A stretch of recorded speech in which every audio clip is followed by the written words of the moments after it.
aujourd'hui une nouvelle vidéo où je vais vous donner mes conseils pour être élégante, comment être chic, old money, tout ce style-là. Donc déjà pour commencer, vous n'avez pas besoin d'avoir des logos chers pour être élégante. Vous n'avez pas besoin de porter les marques de grands créateurs ou la dernière pièce qui est tendance. Avoir un style discret. Un haut de qualité bien coupé va paraître plus raffiné qu'un haut avec un gros logo.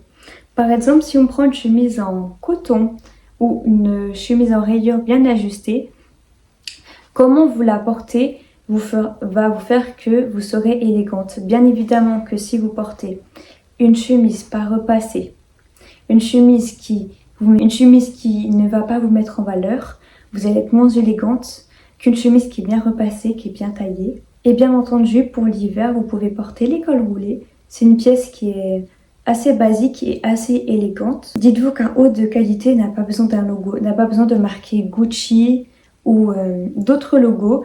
Par exemple, si on prend un exemple sur les riches n'ont pas forcément de gros logos voyants. Quand on les voit, ils sont habillés comme tout le monde. Disons qu'ils peuvent avoir un haut blanc qui vaut une centaine d'euros. Et pourtant, il n'y a pas marqué Gucci dessus. Je n'ai rien contre la marque, attention. C'est juste des exemples que je pourrais donner. Et bien sûr, on va parler des pantalons. Les pantalons bien ajustés, bien taillés, pas trop exagérés. Ça aussi, c'est très élégant. Par exemple, on a la couleur beige, noir, crème ou marron. C'est des couleurs assez simples qui se mettent avec tout et vous pouvez les porter pour n'importe quelle saison.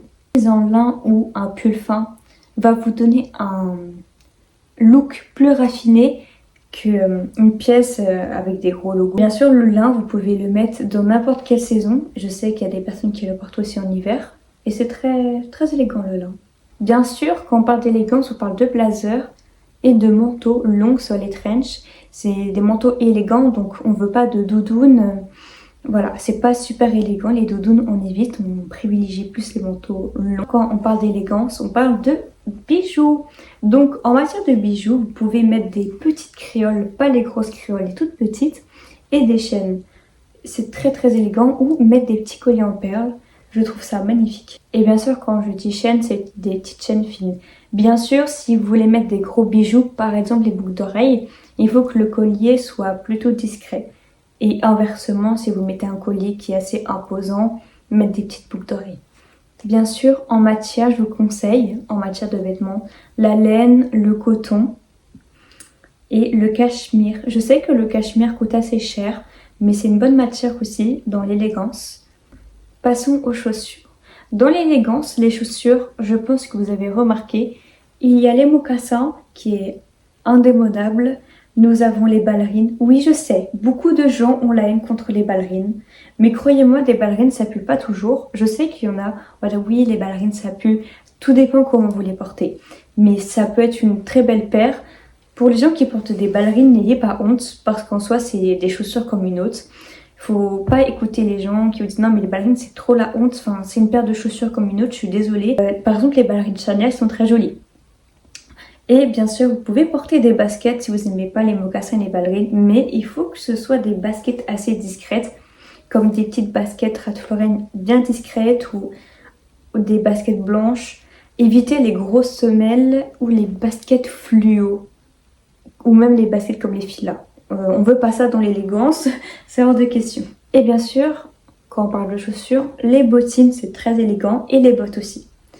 Pour l'hiver ou l'automne, c'est très très joli. On parle d'élégance, vous n'êtes pas non plus obligé de supprimer toutes les couleurs, vous pouvez en porter, mais imaginons que vous n'allez pas mettre du vert fluo avec du rose fluo par exemple. Bien sûr, si vous lui portez une robe en fleurs, disons que mettez des bijoux et des chaussures assez discrets parce que la robe, on va dire qu'elle est assez voyante. Et le dernier élément, c'est les sacs à main. Les sacs à main discrets, si vous n'avez pas d'argent, pas besoin de vous acheter du Dior ou du Hermès, bien évidemment. Il y a des sacs pas chers qui sont de très bonne qualité, comme le Tanner. Bon, après, je sais qu'il faut aussi avoir le budget. Mais pour les gens qui ont le budget, le Tanner, c'est une très bonne matière. C'est un très bon sac que je vous conseille. Évidemment, il faut mettre le budget dedans. Mais il vaut mieux prendre ce sac-là et avoir une qualité que par exemple un sac Shein. Après, bien sûr, il y a d'autres marques.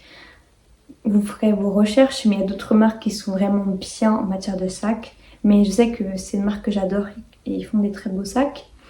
Donc, soit le noir, le beige. On revient aux couleurs classiques, les couleurs qui se mettent avec tout, qui sont basiques. Et privilégier des petits sacs, bon, pas hyper petits non plus, mais éviter les gros sacs encombrants, ce qui fait vraiment l'élégance. Et voilà, c'est la fin de cette vidéo. J'espère qu'elle vous aura plu. N'hésitez pas à vous abonner, à liker cette vidéo et à mettre un max de commentaires si vous voulez d'autres vidéos de ce genre. Bye!